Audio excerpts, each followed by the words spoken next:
Doctor S Jaishankar ने कुछ ऐसी बातें कही अपने राजनीतिक प्रतिद्वंदियों के खिलाफ, तो आप बयानबाजी करिए, इसमें कोई दिक्कत नहीं है और आप लगातार करते रहते हैं। वो कई बार फूहड़ होती है, वो कई बार इम्मच्योर होती है, उससे भी दिक्कत नहीं है।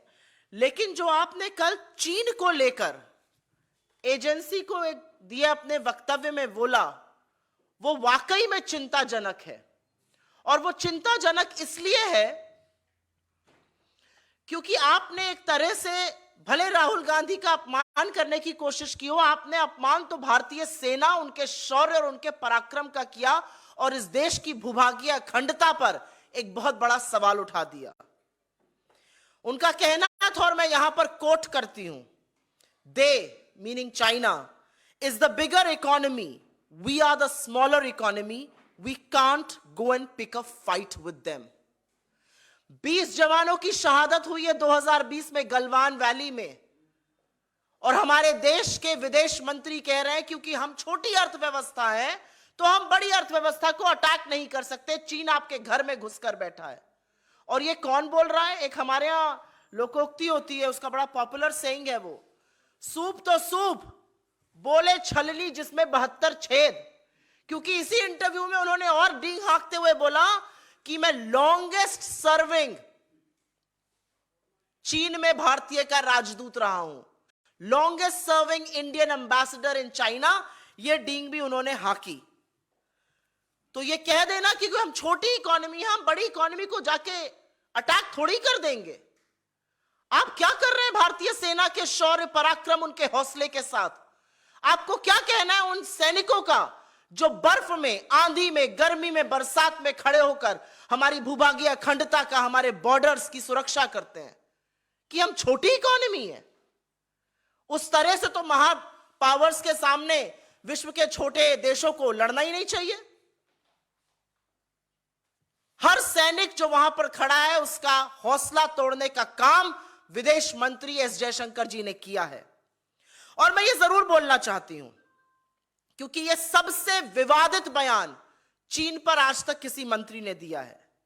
मैं पूछना चाहती हूं उनसे, वो दंभ भरते हैं ना किस चीज का, कि वो longest serving Indian ambassador in China थे। तो उनसे 2-3 सवाल हैं। पहला सवाल यह है कि आप और आपके आका चीन का नाम क्यों नहीं लेते? आप लॉन्गेस्ट सर्विंग है भैया, ये भी बता दीजिए अप्रैल 2020 की यथावत स्थिति कैसे बनेगी? आप ये भी बता दीजिए कि 20 जाबाजों की शहादत के बाद आप चीन से लगातार व्यापार बढ़ाते जा रहे हैं, $100 बिलियन का ट्रेड डेफिसिट है, 20% हमारा एक्सपोर्ट है। तो एक तरह से तो हम चीन की आर्मी को फंड कर रहे हैं अतिक्रमण करने के लिए। लेकिन क्योंकि उन्होंने काफी सारे हैट्स पहने हुए हैं और उन्होंने one of the hats describe किया कि मैं लॉन्गेस्ट सर्विंग एम्बेसडर हूं, मेरे 6 पॉइंटेड सवाल हैं उनसे। As the longest serving ambassador China का, सबसे ज्यादा वक्त तक चीन में भारत के राजदूत रहने के तौर पर, वो जो चीनी अग्रेशन की फोटो आती हैं, जो खबरें हैं कि हमारी 2000 स्क्वायर किलोमीटर की जमीन पर चीन ने अतिक्रमण किया हुआ है, उसके बारे में वो क्या कहेंगे? वो यथावत स्थिति अप्रैल 2020 के बारे में क्या कहेंगे? और वो क्या कहेंगे कि हमारे पेट्रोलिंग पॉइंट्स अब हमारी बफर जोन बन चुके हैं, पेट्रोलिंग पॉइंट 10, 11, 12, 13, 14, 15, 16 तक। वो क्या कहेंगे जो पुल बनते जा रहे हैं? उनका कहना था वो तो पहले से चीनी अतिक्रमण था, अतिक्रमण पहले से था, पुल अभी बन जाएगा, उनका बेस अभी बन जाएगा और आप अपने मुंह पर दही जमाए, मुंह पे उंगली डाले बैठे रहेंगे। जो सबसे ज्यादा लंबे समय तक चीन में भारत के राजदूत रहे, क्या उन्होंने प्रधानमंत्री को यह एडवाइस किया था कि वो पूरे देश के सामने, पूरे पार्लियामेंट के सामने ये झूठ बोले कि कोई घुसा हुआ नहीं है, जबकि हमारे 20 जाबाजों की शहादत हुई थी? जो सबसे लंबे भारत के चीन में राजदूत रहे, जयशंकर जी से यह पूछना है कि क्या जो चीन पैंगोंग लेक पर, डोकलाम में ब्रिजेस बना रहा है, फोर्टिफाई कर रहा है, उस पर वो चुप रहेंगे? क्या उनकी एडवाइस है कि ये सरकार चुप रहे और ध्यान भटकाए? जो लॉन्गेस्ट सर्विंग एम्बेसडर इंडिया के चीन में रहे, उनसे यह पूछना है, चीन एक रेलवे लाइन बना रहा है, इससे क्या हमारी भूभागीय अखंडता पर खतरा नहीं है? क्या डीबीओ पर जो जंक्शन चीन के अतिक्रमण पे, उससे खतरा नहीं है? और एक बात जरूर पूछनी है लॉन्गेस्ट सर्विंग इंडियन एम्बेसडर चीन से, कि आप ही के फॉरेन सेक्रेटरी चिंता जता रहे थे अनमैनेजेबल $100 बिलियन के ट्रेड डेफिसिट पर। उनसे भी कुछ कह दीजिए। इंटरव्यू देना और वहां पर डींगे हाँकना बड़ी बात है। 1 घंटा 41 मिनट का आपने राष्ट्र के नाम संदेश दिया, लेकिन इन सवालों का भी जवाब दे दीजिए, क्योंकि आप दंभ भरते हैं कि आप चीन में भारत के सबसे लंबे समय तक बने रहे राजदूत हैं। और एक चीज, ना मैं ये मजाक से कह रही हूं, ना मैं हल्केपन में कह रही हूं, एक स्टॉकहोम सिंड्रोम होता है। आपको अपने ही, जिसने आपके साथ गलत बर्ताव किया उसी से प्यार हो जाता है। स्टॉकहोम सिंड्रोम होता है, स्पेशली किडनैपिंग में इसका बड़ा यूज होता है। क्या जयशंकर जी स्टॉकहोम सिंड्रोम से ग्रसित हैं? सवाल ये सारे चीन पर पूछने चाहिए, लेकिन आप और आपके आका जब मौका मिलता है शी जिनपिंग की गलबैया करने लगते हैं, गले लगने लगते हैं। लाल आंख दिखाने के बजाय लाल शर्ट पहनकर स्वागत में खड़े हो जाते हैं। तो क्या आप स्टॉकहोम सिंड्रोम से सफर करते हैं? ये सवाल चीन पर पूछे जाएंगे। और क्योंकि आपने कुछ झूठ बोले गए और लगातार आपके लोग ये झूठ बोलते हैं, तो उस झूठ का भी मैं चीन पर पर्दाफाश कर देती हूं यूपीए सरकार को लेकर। क्या यह सच नहीं है कि 50 साल 1967 के बाद 87 में एक इंसिडेंट को छोड़कर लगातार स्टेबिलिटी और पीस बॉर्डर पे बनी रही, और लगातार पिछले 3 सालों में चीनी अतिक्रमण हो रहा है, इनकर्जन हो रहा है, चाहे वो लद्दाख में हो, चाहे वो अरुणाचल में हो, चाहे वो नेपाल के रास्ते से हो? क्या यह सच नहीं है कि यूपीए गवर्नमेंट ने एक्टिव इंफ्रा पॉलिसी और रोड्स टनल्स बनाने के लिए 2006 में पॉलिसी बनाई थी, और यह श्याम सरन टास्क फोर्स 2006 में बना था, और बहुत सारी चीजें इसकी 2014 तक खत्म हो गई थी? क्या यह सच नहीं है कि इंडियन नेवी ने US navy near East China Sea में 2007, 2009, 2011 और 2014 में एक्सरसाइजेस किए थे? क्या यह सच नहीं है कि कांग्रेस गवर्नमेंट ने 50,000 स्ट्रॉन्ग नई 2 माउंटेन डिवीजन सैंक्शन करी थी? और क्या यह सच नहीं है कि कांग्रेस गवर्नमेंट ने 4 एडवांस्ड लैंडिंग ग्राउंड चुशूल में, फुकचे में, डेमचौक में, दौलत बेग ओल्डी में सैंक्शन किए थे? और अगर यह सब सच नहीं है तो यह सब चीजें कैसे बन गई 2014 तक? 2014 तक तो ना आप थे और ना आपके आका थे। तो झूठ बोलना कूटनीति का तंत्र नहीं हो सकता है। आपने भारत की फॉरेन पॉलिसी को एक कारोबारी को कारोबार दिलाने के लिए, जिसको आप अपने साथ अपने हवाई जहाज पर लेके घूमते हैं, अलग अलग देशों में जाते हैं, चिरौरी करते हैं, भैया इनको कारोबार दे दो। आपने भारत की फॉरेन पॉलिसी को कारोबार दिलाने के लिए, और दूसरा आपने भारत की फॉरेन पॉलिसी को फोटो अपॉर्चुनिटी, कभी शहनाई सुनते हुए, कभी झूले पर पींग लगाते हुए, कभी लाल शर्ट में अपना खाना छोड़ के लपक के जी हजूर करते हुए आपने भारत की कूटनीति को उस पर रिड्यूस कर दिया है। और इसी के कारण मैं कहती हूं कि आप भारत के सबसे ज्यादा फेल्ड फॉरेन मिनिस्टर हैं। और बिना तथ्यों के नहीं कह रही हूं, मेरा आपसे कोई भी निजी झगड़ा नहीं है, मैं आपके ऊपर कोई निजी आक्षेप नहीं लगा रही हूं, लेकिन हां, मैं ये जरूर कहती हूं कि आप इस देश के सबसे फेल्ड फॉरेन मिनिस्टर हैं। 2.5 साल हो गए बाइडेन एडमिनिस्ट्रेशन को, अपना आधा एडमिनिस्ट्रेशन पूरा हो चुका है। इंडिया में यूएस का एम्बेसडर नहीं है, यह आपकी फॉरेन पॉलिसी है। ट्रोइका बना था अफगानिस्तान के इशू में, रशिया चाहता था हम उस ट्रोइका में रहें, पाकिस्तान ने मना कर दिया, चीन ने उसकी सहमति करी, हम ट्रोइका में नहीं आ पाए। यह आपकी फॉरेन पॉलिसी है। अगर आप ही की बात मैं मान लूं कि जो होता है इस देश में, जो भी गलत होता है वो इंटरनेशनल साजिश हो रही है, एक इंटरनेशनल कॉन्स्पिरेसी, अगर मैं आप ही की बात मान लूं तो आप क्या कर रहे हैं? अगर इतनी इंटरनेशनल कॉन्स्पिरेसी इस देश में हुई जा रही है तो प्रभु एज फॉरेन मिनिस्टर आप क्या कर रहे हैं? आपका डिपार्टमेंट क्या कर रहा है? कौन सी नैरेटिव सेटिंग आप करने की कोशिश कर रहे हैं? पॉलिटिकल वॉर्स की आप बात कर रहे हैं ना, कौन सा नैरेटिव सेट कर रहे हैं? और नेबरहुड की बात कर लीजिए, पाकिस्तान दौड़े दौड़े प्रधानमंत्री जाते हैं बिन बुलाए, बिरयानी सिवाई भगवान जाने क्या खाने। श्रीलंका में चीनी इंटरफेरेंस है, भूटान हमसे दूर हो गया है, बांग्लादेश ने चीन को कॉक्स बाजार में सबमरीन बेस बनाने को कह दिया है। बांग्लादेश आज हमसे इकोनॉमिक पैरामीटर्स में बेटर कर रहा है, चाहे वो पर कैपिटा इनकम हो या जीडीपी ग्रोथ रेट हो। और ये जरूर बताइएगा फॉरेन मिनिस्टर, करीब 2.25 लाख भारतीयों ने 1 साल में, और ये 12 साल में सबसे ऊंचा आंकड़ा है, लगातार लोग भारतीय नागरिकता छोड़ रहे हैं। 2.25 लाख लोगों ने पिछले साल भारत की नागरिकता छोड़ी, और भारत का जो पासपोर्ट रैंक है वो 71 से गिरकर 2006 में 85 पर कैसे आ गया? विदेश मंत्री तो आप हैं। इतनी बढ़िया विदेश नीति बनाई कि लोग भारत ही छोड़ देना चाहते हैं, हमारे पासपोर्ट की रैंकिंग गिर रही है। तो मेरा अपना मानना है, आप G20 करिए, आप तमाशे सारे करिए, लेकिन इस देश की भूभागीय अखंडता, इस देश की आर्मी, इस देश के शौर्य और पराक्रम के साथ खिलवाड़ मत कीजिए, जो आप लगातार कर रहे हैं। झूठ बोलना एक्चुअली चीन का साथ देता है, क्योंकि चीन जब कोर कमांडर मीटिंग में बैठता है तो यही कहता है चीन का PLA कि आपके प्रधानमंत्री वही तो कह रहे हैं कि कोई घुसा हुआ नहीं है। और S जयशंकर जी, इस देश के सबसे फेल्ड फॉरेन मिनिस्टर, लगातार उस बात की पुष्टि कर रहे हैं। I will very briefly make a very small statement in English, because India's most failed foreign minister yesterday in an interview with an agency said that we are the smaller economy and they means China is the bigger economy and we cannot go and pick a fight with them. What exactly does he mean? Is he telling us that we are not capable of protecting our territorial sovereignty? We are not being able to look up to China and ask them questions? What exactly is he trying to do? Because what he's trying to do is essentially break and shake the confidence of our Indian army and demean the valor of our armed forces. People who are standing at the border and defending our territorial integrity do not need to be told that we are the smaller economy and they are the bigger economy, and should we pick up a fight with them? What exactly does he mean? This is one of the most blasphemous statements made by any foreign minister.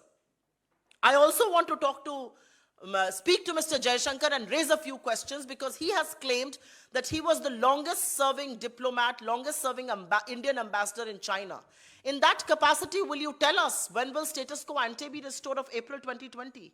Why do the Prime Minister and you stay quiet on China? Why have we increased the trade deficit to $100 billion? We are almost funding the Chinese army to do the incursions that they do. As India's longest serving ambassador in China, what do you have to say about all the visuals that come about Chinese aggression?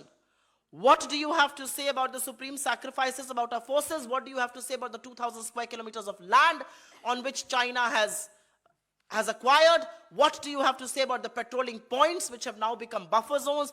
What do you have to say about the brazen military infrastructure being built across the Pangyong Lake or in Doklam? What do you have to say about the railway line being built by China, which is of course a threat to our territorial integrity and our national security? And what exactly do you have to say on steadily increasing trade deficit? Is this your answer to the supreme sacrifice of our brave hearts? And may I also add, you can keep lying and you can keep attacking your political opponents, but do not do this at the cost of national security. Some things are sacrosanct. And I want to bust a few lies here. The border was largely silent for 50 years after 1967, barring an incident in 87. Why are there so many multiple incursions now? The UPA government in 2006 adopted the current active border infra policy. The roads, tunnels actively marketed were mostly planned by the Shamsaran Task Force in 2006. Constructions of roads, tunnels, and high landing grounds for heavy aircraft began in 2008 and was largely completed by 2014. The Indian Navy held excursions with the US Navy near the East China Sea in 2007, 2009, 2011, and 2014. Is it not true that the Congress government sanctioned a 50,000 strong 2 new mountain divisions, stations armored in Ladakh and Arunachal? The Congress government activated 4 advanced landing grounds in Chushul, Demchok, Daulat Beg Oldi, and Phukche. And there are multiple other incidents of this. So foreign policy that you have reduced to a photo op, foreign policy that you have reduced to a chest-thumping exercise cannot be reduced to that. Foreign policy is supposed to further the interests of this country. Foreign policy is not supposed to be a tool to manage and allocate projects from foreign countries to one business group, and that's Adani. And last but not the least, मैं अंत में यही कहना चाहूंगी, आप भले लोगों को अटैक करिए, लेकिन बुजुर्गों के पास विजडम होती है, उनके पास एक्सपीरियंस होता है. बहुत दूर जाने की जरूरत नहीं है. अपने ही पिता की बात सुन लीजिए, जिन्होंने 2002 में लिखा था गुजरात के दंगों के बाद कि धर्म का हनन हुआ है गुजरात में, और जिन्होंने मासूम नागरिकों को नहीं बचाया वो असुर हैं. अपने ही पिता की बात सुनिए, जिन लोगों का डंका आज आप बजा रहे हैं, जिन लोगों का गुणगान आज आप कर रहे हैं, उन्होंने असुरों का काम किया है। ये मेरे शब्द नहीं है, ये आप ही के पिता के शब्द हैं। वो भले बुजुर्ग होंगे, लेकिन विजडम और एक्सपीरियंस ये कहता है कि आप उनकी बात सुनिए।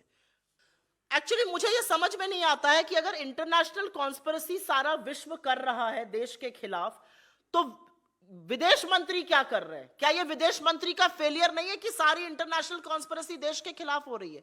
चलिए, आपने एक व्यक्ति के लिए कह दिया इंटरनेशनल कॉन्स्पिरेसी कर रहे हैं। लैरी समर्स, जो ट्रेजरी सेक्रेटरी थे और हार्वर्ड यूनिवर्सिटी के प्रोफेसर हैं, लॉरेंस समर्स, उन्होंने कल बोला है अडानी पर, और बोला है कि शायद ये धब्बा हिंदुस्तान कभी मिटा नहीं पाएगा। क्या वो भी कॉन्स्पिरेसी कर रहे हैं? क्या स्टैंडर्ड चार्टर्ड, सिटी ग्रुप और क्रेडिट स्विस भी कॉन्स्पिरेसी कर रहा है? क्या डाउ जोन्स और एसएनपी भी कॉन्स्पिरेसी कर रहा है? क्या यूके का फेयर प्रैक्टिस रेगुलेटर भी कॉन्स्पिरेसी कर रहा है? क्या नॉर्वे का पेंशन फंड भी कॉन्स्पिरेसी कर रहा है? क्या टोटल ने, जिसने अपना इन्वेस्टमेंट रोक दिया, वो भी कॉन्स्पिरेसी कर रहा है? ये जो कॉन्स्पिरेसी थ्योरीज है, ये उन्हीं लोगों के पास से आएगी जिनके पास कोई जवाब नहीं है। और कल जयशंकर जी ने बात करी कि लोग इन्वेस्ट करते हैं रिसोर्सेस को नैरेटिव शेप करने के लिए, और पूरे सर्वसम्मान से मैं इसको राजनीतिक रखना चाहती हूं, व्यक्तिगत आक्षेप नहीं लगाना चाहती हूं। लेकिन आपके पुत्र एस्पन इंस्टीट्यूट में थे, जहां पर, जिनका आपने नाम लिया, जॉर्ज सोरोस जी की कंपनी ने खूब फंडिंग करी है। आपके पुत्र लोई इंस्टीट्यूट में थे, आपके पुत्र ब्रुकिंग्स में थे, आपके पुत्र तमामों ऐसे इंस्टीट्यूट में, जर्मन मार्शल फंड में थे। इन सब की फंडिंग फिलैंथ्रोपिक फाउंडेशंस करती हैं। तो जब तक आपके पुत्र वहां पर रहे, और अभी भी हैं, और वहां से फिलैंथ्रोपिक फंडिंग ऐसे इंस्टीट्यूशन से, ऐसे लोगों से आ रही है नैरेटिव शेपिंग के लिए, तो कोई गड़बड़ नहीं है। आप अगर उस पर बोलते हैं तो वो इंटरनेशनल साजिश हो जाती है। तो अगर इंटरनेशनल साजिश हो भी रही है, अगर आपकी बात मान भी ली जाए, तो मुझे बस इतना बताइए कि इस इंटरनेशनल साजिश को खत्म करने के लिए देश का विदेश मंत्री क्या कर रहा है? क्या आप फेल नहीं हो गए? क्या आप बुरी तरह से विफल नहीं है? The BJP is full of silly souls, if I may say so. आप क्या एक्सपेक्ट कर रहे थे बीजेपी बोलेगी? मुझे लगता है 2024 में जो चुनाव होगा और 2024 के जो मुद्दे हैं, उससे भारतीय जनता पार्टी ऐसी घबराई हुई है, क्योंकि जब वो मुद्दे खुलकर सामने आ रहे हैं तो वो इंटरनेशनल साजिश की बात करते हैं। इस देश की असलियत है, इस देश की राजनीतिक असलियत है कि बहुत सारे ऐसे घटक दल हैं, और हमने मिलकर सरकार चलाई है, और ऐसी सरकार चलाई है जिसने इस देश को सबसे ज्यादा ग्रोथ दी है, जिसने इस देश को सबसे ज्यादा प्रॉस्पेरिटी दी है, संपन्नता दी है, और 27 करोड़ लोगों को गरीबी की सीमा रेखा से निकाला है।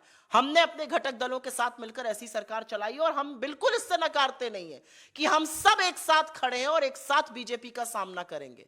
दिक्कत की बात यह है कि भारत जोड़ो यात्रा, या अडानी के आक्षेप जिससे घिरे हुए हैं मोदी जी बुरी तरह, या बेरोजगारी, या महंगाई, या आर्थिक असमानता, ऐसे तमामों मुद्दे हैं जिसके बारे में ये निरुत्तर है। इनके पास ना कोई जवाब है, ना कोई समाधान है। तो आप अनर्गल बातें करते रहिए, उससे कोई फर्क नहीं पड़ता है। इस अध्यक्ष विशुद्ध हिंदी स्पीकिंग नहीं है, वो कर्नाटक से हैं, और उन्होंने अपने बोलने में, उम्र में बहुत बड़े हैं, उन्होंने अपने बोलने में मुझे तो लगता है अपनत्व दिखाया। आपको गलत लग रहा है? मुझे तो अगर कोई बड़ा ऐसे बोलेगा तो मैं तो उसको अपनत्व मानूंगी।